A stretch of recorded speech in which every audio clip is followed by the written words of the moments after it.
she's the one that I'm working with her cluster. Okay. So she has a cluster of farmers. So when the idea came up in January, she said she's had experience with cotton anyway. Okay. But we've never done it at this scale. So she had we had 10 hectares, so we did one farmer per hectare under her cluster. And Mr. Tunde, Mr. Femi is part of his cluster. He has his own lot. He kind of brought them together, and we all came together and said, so is it like a cooperative? Yes, it's a registered cooperative. Okay. So she has. So for now, how many members? We have 50 members, but it's not all of them doing cotton. Cotton. Okay. Some doing vegetables, some doing potatoes. Okay. Well, the cotton for now is just only 10. Yeah. And this is the first time we're doing cotton. Yes. They do more potatoes, and I think the value was because it came from a processor. Because we make T-shirts. Okay. That's actually our business. Right. Yeah. So we use the cotton. What we're trying now is to figure out, can we use the cotton, make it into yarn, and then use it, because we were outgrowing our supply. So we're trying to increase the acreage of cotton grown in Nigeria, mostly in the southwest. Whoever decides to, I actually put twice in a better place to buy because I went to Katsina and spoke to them. This is just the second harvest. The guys are still harvesting this product.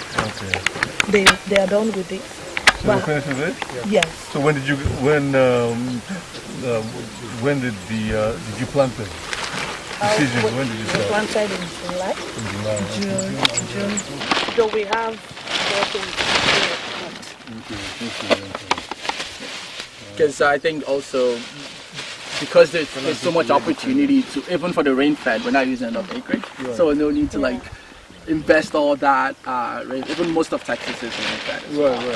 Well, yeah, I mean, for BT cotton, it could withstand less water and all that. Yeah, exactly. Yeah. So it can do it well. Is cotton predominant in this area? No.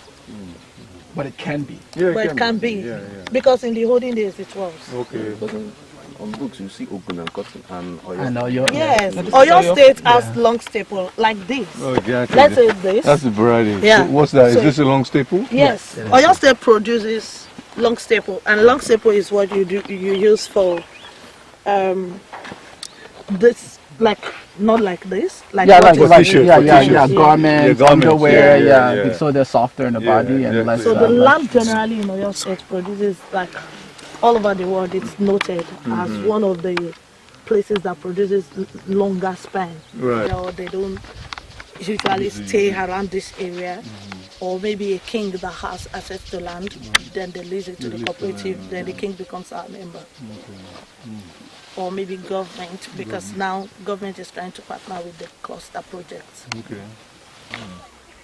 I mean, cotton can grow in the southwest. Yeah, you just need to, just to be diligent and dedicated about it. Yeah, you can grow here. I spoke with the folks at the agricultural research place we went the other. IRNT. Yeah. So I was telling them that one of the challenge for any to increase production in Nigeria because the big issue, obviously we have the issue of quality seeds. Yep.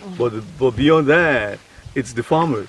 Yes. It's going to take decades to change the mentality of the farmers to understand that they need to get good seeds. Exactly. I mean, because farmers they've done this for decades, even hundreds of years. Yes. They use poly seeds, recycled seeds and all that. So you gotta teach, and the way you teach them is basically to have a demonstration plan where you do conventional, where because in the grain business they call it seeds, but those are not seeds. Those are grains. Yes. So do the conventional one, and then you do the BT one, and let them see the difference. Farmers are smart, so they will ask questions: why is this so poorly done, and the other one is so highly productive? And then you explain to them the main reason is because it's the seed. So you have to put into your business plan to buy seeds yearly because it helps, for productivity. You can reuse it, but it just means again your yield goes down. So they just I think that's sort of the number one lesson that needs to be passed on to farmers, that buying seeds, we know it's expensive, but over time it pays for itself. You know, so just to get them into that whole the whole cycle of buying seeds, yeah, they've never done it before, so it's very hard for them. And talk about farmers, Mr. Femi can like share like his experience or just your experience on your plot or whatever plot, how that was, whatever learning. So do you have plot, Femi? Yeah. Okay. How up there at the entrance. Okay. How big is it? So plot 2 hectares. 2 hectares. Okay. Yes. So basically, it was quite interesting on the learning curve. But the problem we had was basically the drought. Right. Yeah. I'm surprised you guys had drought here. It's quite hectic. Yeah. It was interesting. Then the hands harvesting, we had an issue with that. The hands to help us with the harvest. Right. It was a bit of a challenge, but so far so good. It went well. The governor office here. Oh, Oyo you mean, State. the state, Yeah, the here. state. So they told us about land that they have, but they actually want us to bring in investors that will. They already have a warehouse that can be used for gin. Okay. So they want an investor to join the cooperative Right. so that the investor can invest in gin in Oyo State, so that every other state can bring.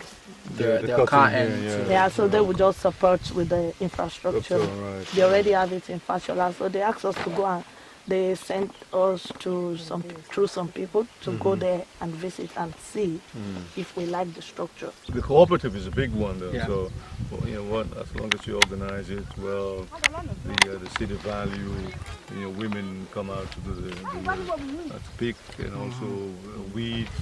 That'll be okay. Okay, guys. Thank you. Thank you very much.